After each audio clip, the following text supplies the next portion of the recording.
நான் ஒரு ஸ்டேட்டஸ் போட்டேன். என் ஒட்டுமொத்த ஸ்டேட்டஸுமே போயிடுச்சு. நான் சொந்தமாக சம்பாதித்த பணத்தில் புதிதாக ஒரு இருசக்கரம் வாங்கியிருக்கிறேன் அப்படின்னு ஒரு ஸ்டேட்டஸ் போட்டேன். 200 பேர் பார்த்தான். மறுநாள் தலை வலிக்கிற மாதிரியும் இருக்கு, வலிக்காத மாதிரியும் இருக்கு, ஜுரம் வர்ற மாதிரியும் இருக்கு, வராத மாதிரியும் இருக்கு. என்ன வியாதினே கண்டுபிடிக்க முடியல. உடம்பெல்லாம் போட்டு முறுக்கு. டாக்டரை போய் பார்த்தேன், மருந்து வாங்கி சாப்பிட்டேன், சரியாகல. எங்க பாட்டி துண்ணூறுலாம் போட்டுச்சு, சரியாகல.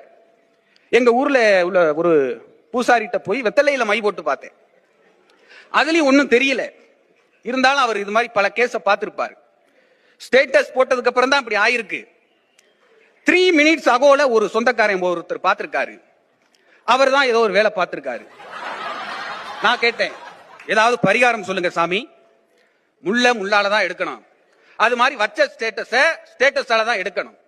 உடனே வீட்டுக்கு போய் நான் வாங்கின இருசக்கர வாகனம் விபத்தாயிருச்சுன்னு ஸ்டேட்டஸ் வையினாங்க. நானும் வச்சேன். ஒரு சொந்தக்காரர் பார்த்தாரு, தலைவலி போயிருச்சு. 2வது சொந்தக்காரர் பார்த்தாரு, ஜுரம் போயிருச்சு. 3வது சொந்தக்காரர் பார்த்தாரு, உடம்புல உள்ள எல்லா வியாதியும் போயிருச்சு. இப்ப நான் ரொம்ப மகிழ்ச்சியா இருக்கேன்.